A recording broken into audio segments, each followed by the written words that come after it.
இந்த கேக்கில் ஒரு சின்ன தப்பு பண்ணதுனால நான் நைட்டு 2 மணி வரைக்கும் கேக் பண்ணேன்.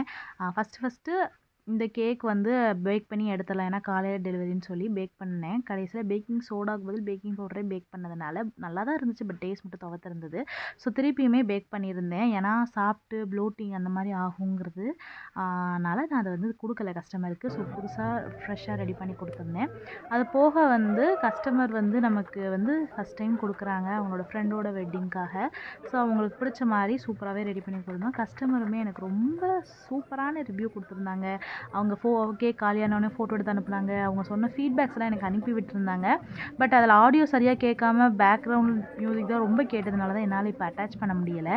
அது போக நமக்கு 2 கேக் ஆர்டர் வந்து 3 kg இல்லை பட்டர்ஸ்காட்ச் அதுக்கு வந்து நம்மளே ப்ரலைன் ரெடி பண்ணியிருந்தோம். அது போக ஒரு 1/2 kg ஒரு ஃப்ரெண்டுக்காக கிஃப்ட் பண்ணது. உங்களுக்கு இந்த 3 கேக்கில் எது ரொம்ப பிடிச்சிருக்கு அப்படிங்கிறத கமெண்ட் பண்ணுங்கள். See you the next video. Tata bye.